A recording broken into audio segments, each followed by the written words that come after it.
期視頻咧嚟到黃昌長沙灣花園，同大家推介呢間單位係長沙灣花園依家二手盤最平嘅一間，總價只需要21萬蚊，朝西南朝向嘅一個海景，仲可以摸到日落嘅景觀，都可以摸到3期前面嘅呢個海景啦，相當於兩邊嘅一個景觀，總價咧21萬蚊，單價係只需要4300蚊嘅。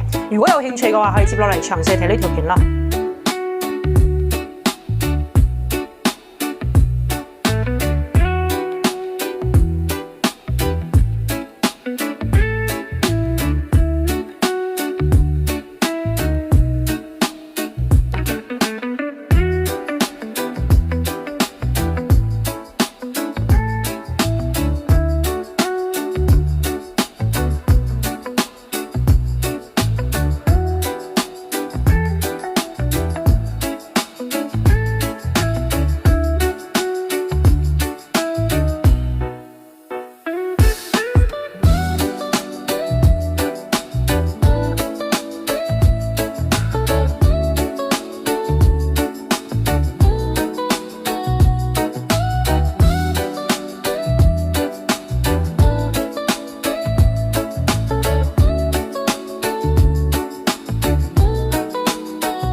Hello， 大家好，我係十里銀丹丹啊！依家咧嚟到黃昌長沙灣花園咁都係在十里銀灘最中心嘅呢個樓盤啦。我哋咧今日同大家推介嘅呢間單位咧46方總價咧只需要21萬蚊，都係長沙灣花園依家最平嘅一個二手樓盤啦。咁單價維係落嚟4500蚊，可以摸到一線海景西南朝向咧都可以摸到日落嘅一個景觀。咁我哋長沙灣花園咧到樓下嘅沙灘非常之近，70米。都係可以到樓下嘅沙灘，同埋咧京橋巴士站都係在長沙灣花園嘅隔離啦。咁行路2分鐘可以到深圳羅湖啦，同埋蓮塘係只需要1個鐘10分鐘左右嘅一個車程。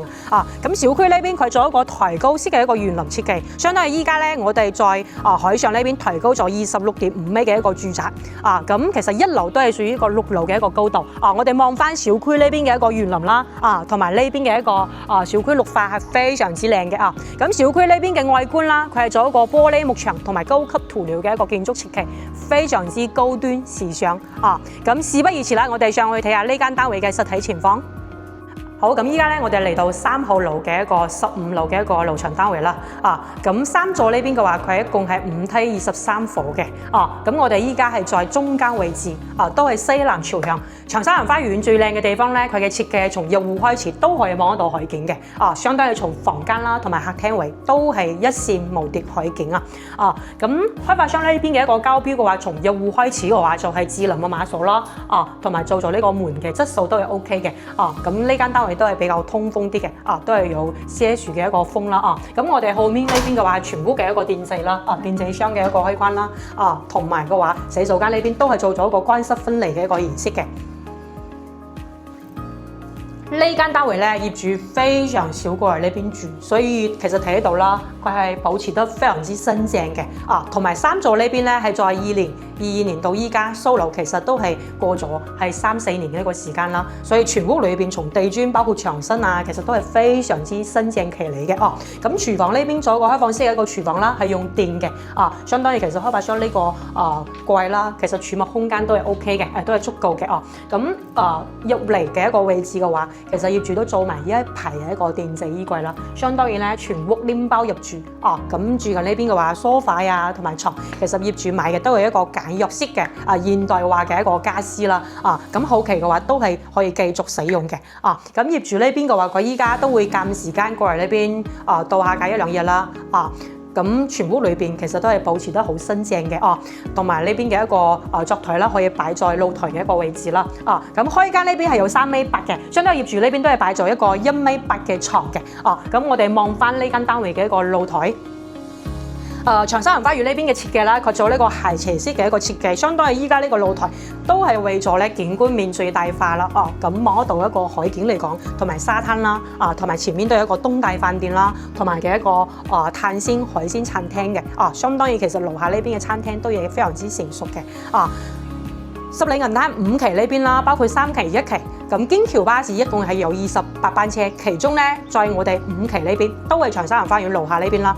佢係一個喺發站點，當然咧從上車啦，包括嘅終點站啦，都係在長沙灣花園樓下嘅。咁每日嘅話，大致1個鐘係有1班車，所以去到深圳羅湖啦同埋蓮塘係非常之方便嘅。咁呢間單位46方嘅一個單房，都可以間開嚟做一個1房1廳嘅一個佈局。主要嚟講咧，仲可以摸到日落嘅一個景觀。